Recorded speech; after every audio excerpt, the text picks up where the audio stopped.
Ini rekaman interogasi terbaru remaja yang membunuh ibu dan ayah tirinya di rumah pinggiran kota. Kami baru saja menerima ratusan foto tempat kejadian perkara yang belum pernah dilihat sebelumnya dari pembunuhan mengerikan yang dilakukan remaja ini, Nikita Kossob. Mantan siswa teladan ini tinggal bersama jenazah orang tuanya selama 2 minggu sambil merencanakan pelariannya. Kami sedang mengulas kasus yang dipresentasikan oleh Law and Crime. Saya Chris Stewart.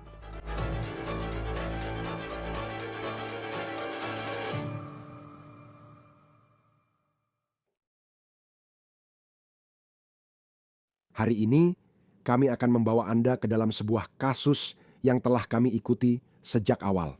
Ini adalah kisah seorang remaja yang tampaknya menjalani kehidupan yang sangat nyaman. Dia tinggal di rumah besar, orang tuanya tampak sayang padanya. Ia sering liburan ke seluruh dunia dan nilainya bagus di sekolah. Namun pada akhirnya, dia memiliki sisi gelap yang luar biasa dalam dirinya, dan dia melakukan sesuatu yang hanya bisa dilakukan oleh seorang monster.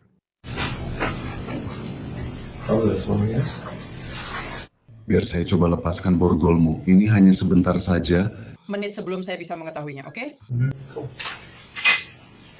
Kantor Sheriff Kabupaten Waukesha, Wisconsin, merilis video interogasi saat pertama kali berbicara dengan Nikita Kossob, 17 pada 11 Maret 2025. Kossob ditangkap di Kansas lalu dibawa ke Wisconsin untuk menghadapi tuduhan. Ibu dan ayah tirinya ditemukan di rumah mereka di pinggiran Milwaukee.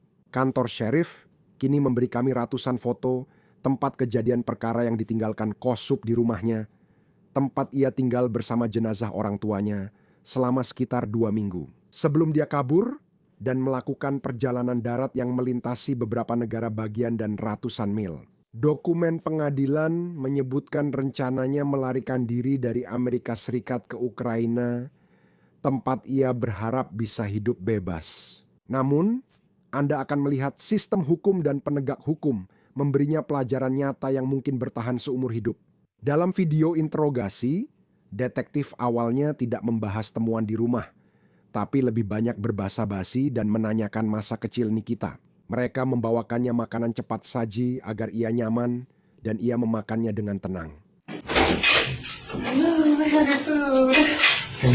Sama-sama.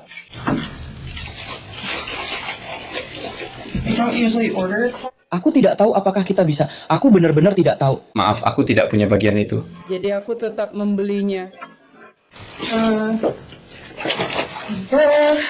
Para detektif kemudian masuk, dan disitulah mereka mulai mengajukan pertanyaan. Kamu sudah selesai? Ya, Apakah itu persis seperti yang kamu inginkan? Ya, oke, baiklah. Jadi Nikita, aku hanya ingin memperkenalkanmu. Ini Ross. Kendra. Hai Tuan Anderson. Senang bertemu denganmu. Jadi ada detektif lain di sini di Departemen Bandara. Para detektif bertanya tentang masa kecil Nikita, dan kita mendapat sedikit informasi baru tentang dinamika keluarganya. kamu lahir di Moldova? Iya. Senjata Tuhan. Ya, Apakah itu Nikita? iya, Apakah kamu ingin aku memanggilmu Nikita? Atau yang lain, oke. Apakah kamu punya nama tengah? Aku tidak. Kamu lahir di Moldova tahun 2007, ibumu Katiana. Iya, Apakah ayah kandungmu hadir dalam hidupmu? ya, mereka bercerai sekitar 2011. Berapa lama kamu tinggal di Moldova? Hingga Juni 2017. Jadi selama 10 tahun. Ya, Kamu ingat? iya, Ya, ceritakan padaku tentang itu. ya, Hanya sejak masa kanak-kanak. ya. Oke. Nikita Kossob tinggal dengan ibunya, Tatiana, dan suami ibunya, Donald Mayer, di Waukesha, Wisconsin. Nikita mengatakan bahwa ibunya dan ayah tirinya bertemu di sebuah situs kencan pada tahun 2015 ketika ia masih tinggal di negara asalnya, Moldova di Eropa Timur. Kamu tiba di Amerika Serikat tahun 2017. Ya, Bisakah kamu ceritakan sedikit tentang itu? Bagaimana itu bisa terjadi? Menurutku, sekitar 2015 ibuku bertemu ayah tiriku di situs kencan online. Lalu pria itu pergi berlibur bersama dia keliling Eropa dan semacamnya. Akhirnya mereka menikah dan pindah ke Amerika pada Juni 2017. Don dan Tatiana menikah tahun 2017, lalu Nikita dibawa ke Amerika Serikat. Saat berusia sekitar 10 tahun, dia mampu menyesuaikan diri secara akademis di negara barunya. Dia murid baik dan pernah jadi siswa terbaik bulan ini di Departemen Kesehatan Sekolah Menengah Negeri setempat. Dia mengatakan bahwa dia punya rencana untuk melanjutkan kuliah dan suatu hari nanti menjadi seorang insinyur. Dan dia sedang berusaha untuk menjadi anggota National Honor Society. Meskipun dia terlihat normal, baik, dan tenang di video interogasi, izinkan saya menunjukkan bukti yang menunjukkan apa yang dia lakukan di rumah itu. Ini video rumah Kosup bersama orang tuanya di Waukesha, rumah besar di ujung jalan buntu. Rumahnya bagus. Ini adalah foto-foto seperti apa kondisi rumah di dalamnya yang diambil oleh para penyidik pada hari mereka membuat penemuan mengerikan itu. Ini South 38 West 27.056 Cedar Hills Drive, Penelpon sedang di negara bagian sedang dicek. Putranya seorang Donald S. Meyer, lahir 73, istrinya dan putra remaja mereka. Penelpon menerima telepon hari ini dari sekolah remaja tersebut dan diberitahu bahwa mereka sudah lama tidak masuk sekolah. Penelpon sudah beberapa minggu tidak berkomunikasi dengan siapapun di sana. Mari kita lanjut ke 28 Februari 2025. Polisi menemukan ibu dan ayah tiri Nikita tewas tertembak di rumah. Don ditemukan tewas tertembak di kepala di ruang komputer lantai 1. Tatiana juga ditemukan meninggal di lorong. Kedua tubuh tertutup selimut. Ini adalah gambar area tempat penegak hukum diduga menemukan jasad ayah tiri Nikita. Dokumen pengadilan menunjukkan bahwa dalam beberapa hari sebelum penemuan mengerikan ini, keluarga Don mulai khawatir karena mereka mengatakan bahwa mereka menerima beberapa pesan teks aneh darinya. Ibu Don mengatakan bahwa Don, atau setidaknya ponselnya, telah mengirim pesan teks kepada anggota keluarga lain di Massachusetts, mengatakan bahwa dia merasa sakit dan akan beristirahat dari media sosial. Jadi, Ibu Don menelepon polisi setempat di Wisconsin. Dia tinggal di Massachusetts untuk meminta mereka memeriksa rumah dan memastikan semuanya baik-baik saja. Ketika polisi memasuki rumah, mereka menemukan jasad Don dan Tatiana. Nikita Kasa tak terlihat saat Ibu Don di Massachusetts menghubungi polisi untuk pemeriksaan kesejahteraan pada hari yang sama. Petugas sumber daya sekolah di sekolah menengah atas Nikita meminta polisi memeriksa rumah itu karena Nikita absen 2 minggu. Hingga saat itu, dia selalu hadir sempurna setiap tahun. Benar, mereka selalu hadir, jadi ini aneh. Sudah lebih dari 2 minggu tidak masuk sekolah dan tak ada yang menegur. Para gurunya juga tampaknya senang dia ada di kelas, tulis salah satu guru. Kutipan, Nick Bretos kerja tinggi dan selalu mencari kejelasan saat perlu. Dia adalah pendukung kuat bagi kesuksesannya sendiri dan bekerja dengan tekun untuk menjaga tingkat ketekunan yang tinggi. Dia sopan dan bekerja baik di kelompok kecil maupun besar.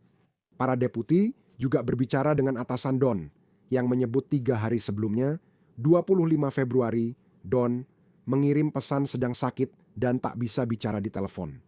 Para deputi berbicara dengan petugas pos yang memberitahu ada penahanan surat liburan di rumah keluarga itu. Ada petunjuk besar lain dari tetangga yang mengatakan 5 hari sebelumnya melihat Nikita Kosop mengendarai Volkswagen Atlas milik Don. Nikita tidak punya SIM yang menurut tetangganya aneh. Deputi lalu melacak ponsel Don dan Tatiana, hasilnya menunjukkan mereka tidak di rumah. Mereka bahkan tidak berada di Wisconsin, mereka bahkan tidak berada di negara bagian tetangga. Ponsel-ponsel tersebut terdeteksi 15 jam dari sini di Wyoming, dan menurut penegak hukum, itu bukan kesalahan teknis.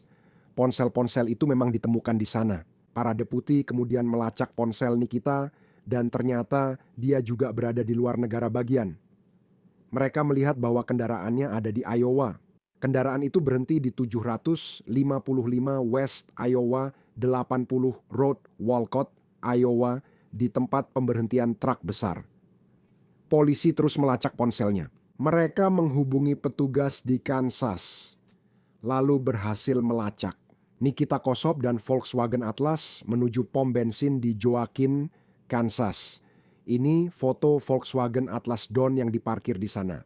Setelah detektif menangkap Nikita, mereka menyebutkan ada banyak barang bukti di mobilnya yang penting untuk menuntut Nikita Kossob. Dan mereka juga mengatakan bahwa dia membawa serta anjing keluarga sekarang. Di dalam mobil, polisi mengatakan mereka melihat sebuah pistol Smith & Wesson yang terlihat jelas. Ini gambar amunisi yang ditemukan penegak hukum di kendaraan. Sekarang, kembali di rumah Waukesha, kotak senjata untuk jenis senjata api tertentu itu yang dimiliki oleh ayah tiri Nikita ditemukan kosong. Mereka juga menemukan iPhone Nikita di kendaraan itu. Dan itu akan sangat penting dalam mengaitkannya dengan pembunuhan orang tuanya dan mungkin menjawab pertanyaan mengapa dia melakukan hal seperti ini sekarang. Di dalam mobil, polisi mengatakan mereka juga menemukan $14.000 tunai, beberapa barang elektronik, dan puluhan perhiasan yang merupakan milik Tatiana Kassa. Dan ada sebuah kamera di dalam mobil beserta drive-nya. Menurut pengaduan pidana, kartu memori itu menampilkan rekaman yang, saya peringatkan, sangat mengerikan untuk dipikirkan dan menjadi bukti memberatkan terhadap Nikita Kossob. Video tersebut memperlihatkan Nikita di rumah di Waukesha, Wisconsin setelah membunuh ibu dan ayah tirinya. Dan kamera tampaknya diposisikan di kantor tempat tubuh ayah tiri Nikita ditemukan. Ini gambar bagian rumah itu terlihat bantal dan selimut yang menutupi. Foto tubuh Don juga menunjukkan lilin di sekitar tempat Don ditemukan. Video itu memperlihatkan Kossob menyalakan lilin beberapa hari sebelum melarikan diri dalam perjalanan lintas negara bagian. Dia menyalakan lilin untuk menutupi bau karena tinggal bersama jenazah orang tuanya sekitar 2 minggu di rumah. Kini, pengaduan berlanjut. Video yang ditemukan penegak hukum di drive itu memperlihatkan Kossob mengatur kamera, sehingga Kossob tahu keberadaan dan aktivitas kamera tersebut. Polisi juga menyebut Kossob pernah mengambil ponsel dan memegangnya dekat jenazah ayah tirinya. Dan dia berkata kepada seseorang yang tampaknya sedang melakukan FaceTime dengannya, kutipannya, "Jadi kamu bisa melihatnya di sana, aku benar-benar bisa melihat tubuhnya di sana." Saat itu, tidak jelas Nikita berbicara kepada siapa. Sekarang, akhirnya, polisi berhasil membuka iPhone Nikita. Dan pengaduan tersebut menyatakan bahwa analisis terhadap perangkat itu menunjukkan hal tersebut. Dalam percakapan pesan, Kossob diduga bertanya, "Berapa lama saya harus bersembunyi sebelum dipindahkan ke Ukraina? 1 atau 2 bulan?" Dan orang tersebut membalas dalam bahasa Rusia. Sekarang, Kossob juga diduga mengatakan, kutipannya, "Juga, sepertinya saya harus memperbaiki kemampuan bahasa Rusia saya karena saya bisa mengerti dengan baik, tapi berbicara lebih sulit, haha." Kossob juga bertanya, kutipannya, "Di Ukraina, saya bisa hidup normal. Jika ketahuan saya pelakunya, ada kalimat ini dalam bahasa Rusia," Nikita diduga bertanya. Itu juga termasuk headphone-nya. Headphone berkualitas untuk melindungi pendengaran dari suara tembakan 357 Magnum, pastikan memang jenis senjata itu. Itu hilang dari kotak penyimpanan Don di rumah dan ditemukan di kendaraan yang dikendarai Kossob saat dia ditangkap di Kansas. Hingga kini, belum jelas siapa yang diajak bicara oleh Kita Kossob dalam pesan-pesan ini. Atau saat dia memperlihatkan tubuh ayahnya di video call. Penegak hukum yakin Nikita membunuh ibu dan ayah tirinya pada 11 Februari, lalu tinggal di rumah bersama jenazah mereka selama 2 minggu. Sebelum pergi lintas negara bagian, dia membuang ponsel orang tuanya di Wyoming, lalu mengemudi ke Kansas, tempat dia ditangkap. Serta pesan teks aneh yang diterima ibu Don di Massachusetts dari ponsel anaknya. Pesan itu diyakini dikirim Nikita Kossob setelah pembunuhan. Ini sidang singkat Kossob pada April sebelum dia dikirim ke Wisconsin untuk menghadapi tuduhan membunuh orang tuanya. Ini adalah video interogasi saat kantor Sheriff Kabupaten Waukesha, Wisconsin, pertama kali berbicara dengan Kossob setelah menemukan orang tuanya tewas di rumah. Kalian tinggal di Waukesha bersama ibumu, ayah tirimu, aku, dan anjing Toby di rumah yang sama di Cider Hills. Oke, sekolah di Waukesha West. Bagaimana sekolah menengah di West? Ya, Syukur yang baik, kamu melakukan dengan baik. Ya. Ya, kamu menikmatinya. Kurasa sejarah terbanyak. Ya. Oke. Ada hal yang tidak kamu sukai dari sekolah?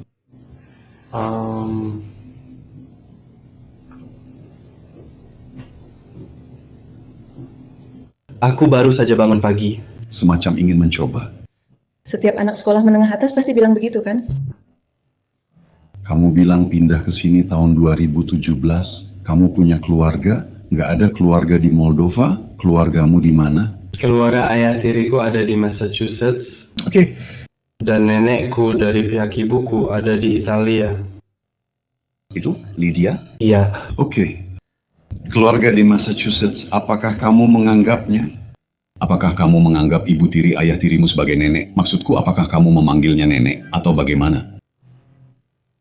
Aku bahkan tak pernah memanggil ayah tiriku. ayah atau bapak. Mereka keluarga, tapi kamu mungkin tidak terlalu dekat. Iya. Apakah itu adil untuk dikatakan? Oke, baiklah. Sering ke sana, keluarga di Massachusetts. Ya, setiap tahun saat Thanksgiving. Sungguh menakjubkan memikirkan apa yang dilakukan remaja ini kepada orang tuanya, lalu melihat dia begitu tenang dalam situasi seperti ini. Dia tampak seolah tidak menyadari konsekuensi dari perbuatannya. Detektif itu sempat bertanya pada Nikita tentang pandangannya soal masa depan saat mereka mengobrol santai. Maksudku, itu keren. Bahasa Spanyol sekolah menengah atas tapi cuma dasar-dasar saja. Oke, Jadi kenapa? Kamu cuma lancar bahasa Inggris? Kamu bisa bicara dalam bahasa Rusia. Bahasa Rusia lancar? Ada lagi? Oke, aku tidak tahu aku bisa bahasa Inggris. aku pernah belajar bahasa Spanyol tapi sekarang lupa semuanya. Klub di sekolah? Ya, klub lingkungan, oke. Gather Act disebut sebagai jenis relawan komunitas lokal, lalu Future Business Leaders of America. Itu singkatan dari seperti teater bisnis masa depan di Amerika. Ada banyak pilihan acara atau topik dan aku memilih keamanan siber. Oke, apa itu? Seperti sesuatu yang bisa menambah nilai di resume, sesuatu yang bagus untuk dimiliki? Ada semacam ujian menurutmu, dan ada juga yang tingkat regional dan belajar. Yang nasional itu, dan yang regional aku dapat tempat terpisah. Apakah ini sesuatu yang dilakukan secara tim? Atau ini hanya kamu sendiri secara individu? Keamanan siber dikerjakan individu, sementara yang lain bisa tim atau individu. Oke, wah keren. Kapan kamu melakukannya? Aku waktu itu tahun ini ya, sekitar bulan Februari. Oke, jadi Selamat ya. ini cukup bagus. Saya juga sedang proses bergabung dengan National Honor Society. Oke, nilai-nilainya benar-benar bagus. Oke, Kamu peringkat berapa di kelas? Kamu tahu? Ketiga, Baiklah, apa rencananya setelah lulus sekolah menengah atas? aku sedang berpikir medicine. Ya, kenapa? Aku berpikir tentang bidang sains, teknologi, teknik, dan matematika mungkin teknik tapi belum yakin. Seperti apa? Kalau membayangkan pekerjaan impian itu apa? Belum tahu? Belum juga. Banyak anak belum tahu saat kuliah. teknik penuh matematika. Iya. Oke, Itu banyak matematika. math sulit untuk didekati, tapi kamu punya pesona. Kamu tahu, di video interogasi ini, sebenarnya ini tidak berkaitan dengan kasus kriminal atau tuntutan Nikita Kosip. Yang menarik perhatian saya adalah ketenangan Nikita Kosip saat menjawab pertanyaan ini, serta bagaimana dia menjawab, kemana menurutnya hidupnya akan berjalan setelah berbicara dengan penegak hukum. Dia bermimpi kuliah di Universitas Wisconsin dan ingin menjadi insinyur. Dan dia begitu tenang saat menjawab pertanyaan-pertanyaan ini. Tampaknya dia yakin masih punya masa depan di luar penjara, melihat apa yang dilakukannya di rumah itu. Obrolan ini membahas asal-usul, cara dia dibesarkan, keluarga, masa depan, dan rencana kuliah. Setelah sekitar 10 menit, para detektif memutuskan masuk ke inti pembicaraan. Saya ingin membahas alasan kita di sini hari ini, Nikita. Mengapa kamu di Kansas dan apa yang terjadi? I really want to know why you left your house. What the plan? Oke. Sebelum saya bertanya apapun tentang itu, saya rasa kamu belum memahami hak-hakmu. Apakah hak-hakmu sudah dibacakan sebelumnya? Hak-hak yang serupa? Ya. Ya, Baik. Ada pertanyaan sebelum aku membacanya? Ya. tidak. Dan sekali lagi, kita merasa tahu apa dan kapan sesuatu terjadi, tapi tidak tahu alasannya. Hanya kamu yang tahu alasan kamu ada di Kansas dan kenapa pergi. Aku berharap kamu mau bicara soal alasan kejadian ini, bukan hanya ceritanya. Baiklah. Ini ceritamu, tak ada yang tahu. Aku tak mau memberitahu alasan kejadian ini atau memaksakan kata-kata padamu. Menurutku, itu alasannya. Atau dia berpikir inilah alasannya. Atau kita melihat melalui ponsel yang berbeda atau halaman web atau media sosial. Apapun itu. Dan kita hanya menebak lalu kita berkata, kami pikir ini karena ini. Baiklah, hanya kamu yang bisa memberitahu kami alasannya. Dan aku janji padamu, aku benar-benar ingin tahu lebih dari apapun. Aku ingin tahu alasannya. Baiklah. Selama kita berbicara di sini, kamu bisa menjawab pertanyaan yang aku ajukan, atau tidak menjawab sama sekali. Silakan gunakan kamar mandi, aku juga akan ke kamar mandi jika kamu mau. Jika kamu ingin minum, silakan minum. Jika kamu ingin makan, aku akan ambilkan makanan untukmu. Oke, jika kamu hanya ingin istirahat dan duduk sendiri sebentar, kamu bisa memanggil mereka. Nikita, sebelum aku bertanya, aku sudah paham hak-hakmu. Kamu berhak diam. Mengerti? Bisa aku bantu dengan sesuatu? Ya, terima kasih. Tidak, kamu baik-baik saja. Segala ucapanmu bisa digunakan melawanmu di pengadilan. Paham? Ya. Kamu berhak berbicara dengan pengacara sebelum diinterogasi dan memiliki pengacara hadir selama interogasi. Apakah kamu mengerti itu? Ya. Jika tak mampu membayar pengacara, akan ditunjuk pengacara sebelum interogasi jika kamu mau. Kamu mengerti? Kamu dapat memutuskan kapan saja untuk menggunakan hak-hak ini dan tidak menjawab pertanyaan apapun atau membuat pernyataan apapun. Apakah kamu mengerti itu? Ya. Apakah kamu mengerti masing-masing hak ini seperti yang saya tuliskan kepadamu? Ya, Nikita memahami hak-hak yang telah disebutkan di atas. Kamu bersedia menjawab pertanyaan saat hadir di obrolan, benar? Ya. Seperti yang saya bilang, jika kamu ingin melihat pertanyaan saya, dia tidak wajib menjawabnya. Jika kamu ingin menjawab semua pertanyaan saya, itu terserah kamu. Ini acara kamu.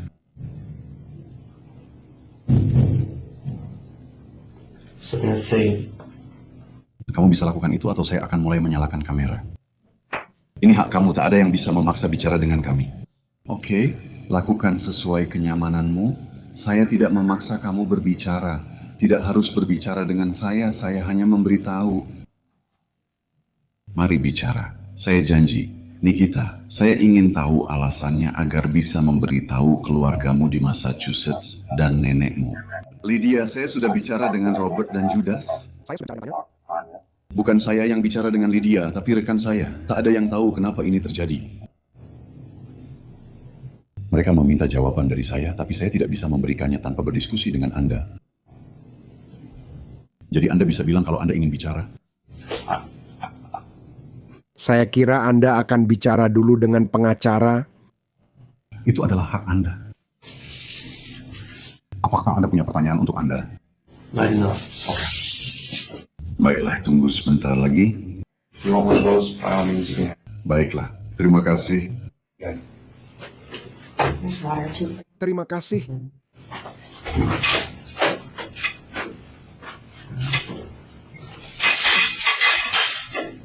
Kita lalu duduk sendiri dalam diam sekitar 2 jam. Ia hanya ke kamar mandi sekali, selebihnya duduk di kursi itu. Akhirnya, seorang deputi masuk dan membawanya ke area lain.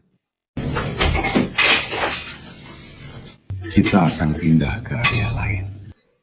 Oke, jadi saya akan mendorong tangan Anda karena kita akan melakukannya dengan cara lama. Tetap di belakang, jadi kalau Anda bisa berdiri, silakan ke sebelah kiri saya. Ini perjalanan singkat, jadi mereka akan segera lepas. Hanya karena kita tidak ingin yang lain bersama kita sekarang.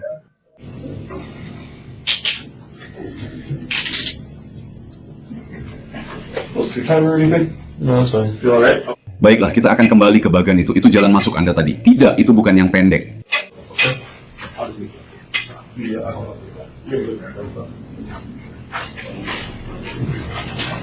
Itu akhir percakapan antara Nikita, Kosip, dan para detektif. Namun, detail pemicu kekerasan ini baru mulai terungkap. Sekarang kita bahas motifnya. Menurut para penyelidik, Kosip membunuh orang tuanya untuk mendapatkan dana guna membunuh Presiden Trump, menggulingkan pemerintah Amerika Serikat, dan melakukan beberapa serangan teroris.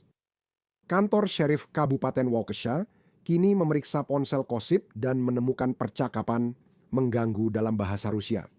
Bukan hanya yang tadi kita bicarakan, ada juga pesan-pesan yang dikirim dalam sebuah percakapan saat dia memamerkan mayat ayahnya di dalam rumah. Tapi mereka juga mengatakan ada percakapan dalam bahasa Rusia di TikTok serta di platform Telegram. Dan itu adalah salah satu platform yang membangun dirinya sendiri sebagai tempat untuk kebebasan berbicara. Tapi itu bisa menjadi kontroversial karena dugaan aktivitas kriminal yang bisa terjadi di dalamnya. Federal Bureau of Investigation terlibat dalam penyelidikan ini. Dan mereka mengatakan bahwa Kosip memiliki materi di ponselnya yang berkaitan dengan sesuatu yang disebut Ordo 9. Sudut yang menurut lembaga tersebut adalah jaringan orang-orang dengan pandangan ekstremis neo-Nazi yang bermotif rasial. Kelompok 09A dikenal menganjurkan kekerasan dan terorisme untuk menggulingkan pemerintahan serta menghancurkan peradaban modern. Surat perintah menyebut, antara 14-24 Februari setelah Kosip diduga membunuh orang tuanya dan tinggal bersama jenazah di rumah. Kosip menerima pesan di telegram berbahasa Rusia. Balas semuanya, katakan kamu sakit, lalu seret mereka ke ruang bawah tanah. Tolong ingat ini. Pesan teks Ibu Dawn di Massachusetts sangat aneh hingga ia menelepon polisi Wisconsin untuk memeriksa putranya. Ternyata seseorang dalam bahasa Rusia meminta Nikita Kosip mengirim pesan saat menjalankan rencananya. FBI sudah menghubungi keluarga Kosip pada 2023 terkait aktivitas online Nikita. Sampai sekarang kita belum tahu banyak soal pertemuan itu, tapi agen federal berbicara dengan keluarga Nikita pada November. Pada tahun itu, agen menyebut Nikita Kosip pengguna TikTok dengan nama Awoken. Dia pernah membahas ideologi rasis Ordo 9 sudut atau 09A dengan orang lain. Ini terjadi Desember 2024, 2 bulan sebelum orang tuanya dibunuh. Nikita memberitahu bahwa dia berdiskusi dengan seorang gadis tentang ideologi itu dan gadis tersebut cukup santai.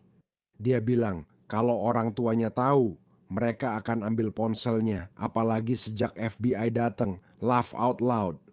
Pihak berwenang menemukan Kosip berbicara di Telegram dengan pengguna bernama Accelerationist pada 21 Januari, kurang dari sebulan sebelum orang tuanya dibunuh. Tahun 2025, Nikita dilaporkan membahas serangan teror dengan seseorang dan bertanya, menurutmu negara mana yang akan disalahkan? Dengan seorang pengguna tak dikenal membalas, Rusia akan disalahkan atas hal ini. Ini adalah tujuannya. Nikita kemudian melanjutkan dengan mengatakan, kutip, ketika waktunya tiba bagi saya untuk mengirimkan manifesto saya kepadamu, agar kamu bisa menyebarkannya secara online, apakah sebaiknya dalam format PDF? Kamu juga tidak boleh mengubah manifesto itu, kata FBI. Mereka menemukan sebuah manifesto. Manifesto 3 halaman itu membahas pembunuhan Presiden Amerika Serikat demi revolusi politik, dengan kutipan menyelamatkan ras kulit putih. Dari kutipan, politisi yang dikendalikan Yahudi, dengan halaman terakhir berisi gambar serta pujian untuk Adolf Hitler. Kutipan. Tentang alasan khususnya Trump, saya rasa jelas bahwa menyingkirkan presiden dan mungkin wakil presiden pasti menimbulkan kekacauan. Dan tidak hanya itu, tetapi hal itu juga akan semakin membawa ke publik gagasan bahwa pembunuhan dan mempercepat keruntuhan adalah hal-hal yang mungkin dilakukan. Kutipan selesai. Ini kutipan dari manifesto Nikita Kosip. Kosip menulisnya sebagai catatan tambahan. Serangan lain yang mungkin terjadi, saya tidak tahu targetnya, bahkan jika mereka punya ideologi sama dengan saya, itu maksud saya. Manifesto ini dibuat khusus untuk serangan yang ditujukan pada Trump. Kutipan selesai. Terkait uang itu, uang tunai dan perhiasan ditemukan di mobil Dawn yang dicuri, lalu saat dia ditangkap di Kansas. Tampaknya Casa ingin menggunakan uang itu yang dia dapatkan dengan diduga membunuh orang tuanya untuk membeli drone yang kabarnya akan dia gunakan dalam serangan teror. Dalam percakapan Telegram lain, Kosip berbicara dengan Angel of Death soal drone dengan mekanisme penjatuhan dan diduga menanyakan perawatan, lalu dijelaskan oleh pengguna tersebut. Jumlahnya akan memakan biaya antara 12 hingga $1.500. Dan mereka juga diduga membicarakan tentang alat peledak rakitan. Kosip juga meminta headphone yang bisa melindungi telinganya dari suara 357 magnum senjata yang dia gunakan untuk membunuh ibu dan ayah tirinya. Perlu dicatat, Kosip dilaporkan membahas pembayaran dengan Bitcoin karena sebelumnya jaksa menyatakan ia berhenti di mesin penjual Bitcoin saat perjalanan lintas negara usai diduga membunuh orang tuanya. Awalnya, Nikita Kosap mengaku tidak bersalah atas 2 tuduhan pembunuhan tingkat 1 dan 2 tuduhan menyembunyikan mayat. Dia juga didakwa negara bagian, termasuk pencurian properti di atas $10.000. Namun, ketika kami menunjukkan bukti jaksa dari penyelidikan mereka yang melibatkan FBI, Anda bisa melihat betapa kuatnya kasus jaksa jika ini dibawa ke persidangan 8 Januari. Nikita Kosip mengaku bersalah atas 2 tuduhan pembunuhan berencana tingkat 1, sementara dakwaan lain akan dibatalkan. Ini Kosip saat menjawab hakim. Perhatikan kursinya dan ingat betapa tenangnya dia di video interogasi itu. Kursinya bergoyang saat dia bicara. Baik, tidakkah Anda paham bahwa Anda dan pengacara bebas berargumen soal hukuman apapun yang dianggap layak dalam perkara ini? Ya, Yang Mulia.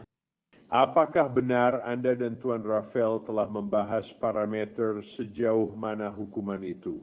Jika Anda dinyatakan bersalah atas 2 tuduhan pembunuhan berencana tingkat 1, masing-masing membawa hukuman penjara seumur hidup tanpa kemungkinan pengawasan lanjutan. Apakah Anda mengerti? Ya, Yang Mulia. Namun di sisi lain, ada opsi di mana pengadilan dapat mengizinkan kelayakan untuk pengawasan lanjutan. Ya, bukan janji akan hal itu, tetapi kesempatan atau kelayakan untuk pengawasan lanjutan setelah 20 tahun. Sudahkah Anda menjalani semua hukuman? Anda paham? Ya, Yang Mulia. Jadi itu bukan minimum, tapi ada kemungkinan pengawasan lanjutan setelah 20 tahun hukuman. Anda mengerti itu? Ya, Yang Mulia. Baik, dan Anda merasa bahwa Tuan Rafael sudah menjelaskan itu kepada Anda dengan cukup jelas? Ya, Yang Mulia. Sekarang saya akan membahas aspek lain dari pengakuan ini, yaitu kuesioner dan formulir pengesampingan hak. Tuan Rafael, apakah Anda memiliki salinannya di depan klien Anda? Saya punya. Jadi Anda berusia 18 tahun dan sudah menyelesaikan 11 tahun sekolah, benar? Ya. Yang Mulia, insiden-insiden ini mengganggu Anda menyelesaikan sekolah menengah, benar? Ya, Yang Mulia. Baik, apakah Anda kesulitan membaca? Tidak, Yang Mulia. Baiklah, Anda bisa membaca dan memahami dokumen-dokumen yang telah dibuat dalam kasus ini, dengan kata lain laporan polisi, pernyataan dari saksi mungkin, atau dokumen lain yang telah dibuat dalam kasus ini. Ya, Yang Mulia. Apakah Anda bisa membaca dan memahami dokumen-dokumen yang telah Anda serahkan kepada saya bersama dengan permohonan kuesioner dan formulir pengesampingan hak? Ya, Yang Mulia. Ini menunjukkan Anda paham bahasa Inggris. Karena itu saya tanya soal tingkat pendidikan Anda, sebab bukan hanya soal sejauh apa pendidikan formal Anda, namun apakah Anda benar-benar memahami semua materi yang diberikan dan merasa punya waktu untuk melakukannya? Ya, Yang Mulia. Baik, sekarang ini menyatakan bahwa Anda memahami tuduhan yang Anda akui bersalah. Dan kuesioner Anda dan pengacara Anda, betul seharusnya saya katakan para pengacara Anda telah melampirkan bersama dengan kuesioner pengakuan bersalah yang disebut instruksi juri untuk pelanggaran ini. Untuk pembunuhan berencana tingkat 1. Itu bernomor 1010-1010. Itu menjabarkan unsur-unsur pelanggaran yang harus dibuktikan oleh negara jika kasus ini dibawa ke persidangan. Apakah Anda sudah meninjau itu bersama Tuan Rafael? Ya, Yang Mulia. Apakah Anda tahu apa yang harus dibuktikan negara jika Anda diadili dalam kasus ini? Ya, Yang Mulia. Baik, kita akan membicarakan unsur-unsur tersebut sebentar lagi. Baik. Ini juga memberitahu saya bahwa Anda tidak sedang menerima pengobatan untuk penyakit atau gangguan mental. Apakah itu benar? Ya, Yang Mulia. Benarkah Anda tidak minum alkohol, obat, atau narkoba dalam 24 jam terakhir? Ya, Yang Mulia. Tuan Rafael, saya akan menanyakan kepada Anda seperti biasanya tentang pemahaman bahasa Inggris dan membaca dan sebagainya. Tuan Kasab kini berusia 18 tahun, sebelumnya 17 tahun. Ketika si Anda mulai mewakili, apakah Anda merasa telah memiliki cukup waktu untuk meninjau bersama klien Anda materi-materi temuan dalam kasus ini? Ya, Yang Mulia. Ya, di sana juga ada rekaman video. Apakah Anda meninjaunya bersama dia? Kami melakukannya dengan baik. Ya, tidak ada keraguan tentang kemampuannya untuk memahami atau mengerti, atau biar saya mundur sedikit. Apakah ada kesulitan sama sekali dalam berkomunikasi dengan klien Anda? Ya, baiklah. Ya, saya kemudian jelaskan hak-hak konstitusional Anda. Dokumen di depan Anda menyatakan hal itu. Saya paham bahwa dengan permohonan ini, saya melepaskan hak-hak konstitusional berikut. Semua hak terdaftar di sini, tiap kotak di samping sudah ditandai X. Jadi Anda sudah membahas semua hak itu dengan pengacara Anda? Ya, Yang Mulia. Apakah Anda mengerti hak-hak itu? Ya, Yang Mulia. Apakah itu artinya Anda menyerahkan hak-hak itu? Ya, Yang Mulia. Ya, baiklah, katakan apakah ini benar. Di sini tertulis, saya melepaskan hak saya untuk menjalani persidangan. Benar? Ya, Yang Mulia. Saya melepaskan hak diam dan paham diam. Saya tak bisa digunakan melawan saya di persidangan. Ya, Yang Mulia. Saya melepaskan hak bersaksi dan mengajukan bukti di persidangan. Ya, Yang Mulia. Saya melepaskan hak saya untuk menggunakan surat panggilan pengadilan untuk meminta saksi datang ke pengadilan dan bersaksi untuk saya di persidangan. Anda tahu, surat panggilan pengadilan ini adalah perintah yang bisa Anda dan pengacara dapatkan untuk meminta saksi hadir di pengadilan atas nama Anda meski mereka menolak. Ya, Yang Mulia. Apakah Anda benar-benar melepaskan hak itu? Ya, Yang Mulia. Tertulis di sini, saya melepaskan hak atas sidang juri yang mengharuskan 12 juri sepakat menentukan saya bersalah atau tidak. Apakah benar? Ya, Yang Mulia. Saya melepaskan hak untuk menghadapi dan mengajukan pertanyaan silang pada saksi yang bersaksi melawan saya. Pertanyaan silang artinya Anda dan pengacara dapat bertanya kepada saksi untuk menguji kebenaran pernyataannya. Sudah paham? Ya, Yang Mulia. Dan apakah benar bahwa Anda juga melepaskan hak itu? Ya, Yang Mulia. Terakhir, di sini tertulis saya melepaskan hak agar negara membuktikan saya bersalah tanpa keraguan wajar. Apakah itu benar? Ya, Yang Mulia. Apakah Anda membahas konsep arti keraguan yang wajar? Ya, Yang Mulia. Pengacara Anda sudah membicarakan hal itu dengan Anda? Ya, Ada pertanyaan tentang hak-hak ini, Pak? tidak, Yang Mulia. Apakah sudah sering yang memaksudnya Anda untuk melepaskan hak-hak ini? Tidak, Yang Mulia. Baiklah, mari kita lihat tuduhan terhadap Anda, Pak, atau seharusnya saya katakan tuduhan-tuduhan. Tuduhan pertama menyebut bahwa sekitar 11 Februari 2025 di Cider Hills Drive, Desa Waukesha, Kabupaten Waukesha, Wisconsin, Anda telah menyebabkan kematian korban A yang diidentifikasi sebagai Donald Meyer, M-A-Y-E-R, dengan maksud untuk membunuh orang tersebut bertentangan dengan hukum Wisconsin yang tercantum dalam dakwaan. Apa pembelaan Anda terhadap tuduhan pertama, Pak, bersalah? Yang Mulia. Tuduhan kedua menyatakan, pada tanggal dan lokasi yang sama, 11 Februari 2025 di alamat di Cider Hills Drive di Desa Waukesha, Kabupaten Waukesha, Wisconsin, Anda telah menyebabkan kematian korban B yang diidentifikasi sebagai Tatiana Kasib dengan niat untuk membunuh orang tersebut bertentangan dengan hukum Wisconsin yang tercantum dalam informasi. Ini adalah kejahatan kelas A. Apa pembelaan Anda terhadap tuduhan tersebut, Pak? Bersalah, Yang Mulia. Baiklah. Apakah Anda melakukan pelanggaran ini? Ya, Yang Mulia. Jadi untuk dakwaan nomor 1 terkait dengan Donald Meyer, apakah Anda dengan sengaja melakukan suatu tindakan? Pemahaman saya adalah Anda menggunakan senjata api, pistol atau revolver, dan Anda menembaknya hingga menyebabkan kematiannya. Apakah itu benar? Ya, Yang Mulia. Apakah Anda melakukan itu dengan sengaja? Ya, Yang Mulia. Dan Anda tahu bahwa menembaknya akan membunuhnya? Ya, Yang Mulia. Untuk dakwaan kedua, Tatiana Kasib. Pertanyaan yang sama, apakah Anda melakukan tindakan? Apakah Anda menembaknya dengan pistol dan membunuhnya? Ya, Yang Mulia. Apakah itu memang niat Anda, Pak? Ya, Yang Mulia. Anda mengakui kedua pelanggaran ini? Ya, Yang Mulia. Nona Basi, Anda mengajukan keluhan berdasarkan fakta. Saya baik-baik saja. Ada keberatan. Tuan Rafael, apakah Anda dan Tuan Kasib memahami pengakuan bersalah? Saya akan menyatakan Anda bersalah. Jika Anda bukan warga Amerika Serikat, pengakuan Anda dapat menyebabkan deportasi, penolakan masuk, atau naturalisasi ditolak menurut hukum federal. Jelas? Ya, Yang Mulia. Selain itu, Rich, karena ini adalah pelanggaran berat, Anda tidak dapat memilih dalam pemilihan apapun sampai hak sipil Anda dikembalikan. Apakah Anda mengerti? Ya, Yang Mulia. Karena ini pelanggaran berat, Anda dilarang secara hukum memiliki senjata api jika pernah memilikinya. Anda bisa dihukum penjara hingga 10 tahun, denda $25.000 atau keduanya. Apakah Anda mengerti? Ya, Yang Mulia. Selain itu, ini adalah tindak kejahatan kekerasan. Ini dianggap tentu saja sebagai tindak kejahatan kekerasan, oleh karena itu Anda juga dilarang memiliki rompi anti peluru. Jelas? Ya, Yang Mulia. Untuk tuduhan ini, tuduhan lain akan dibatalkan dan dibacakan. Itu berarti saya akan mempertimbangkan bahwa Anda melakukan pelanggaran-pelanggaran tersebut, saya akan menahan Anda bertanggung jawab atasnya, tetapi Anda tidak akan dinyatakan bersalah atau dijatuhi hukuman untuk pelanggaran-pelanggaran itu. Meskipun saya juga bisa memerintahkan Anda untuk membayar ganti rugi. Apakah Anda mengerti? Ya, Yang Mulia.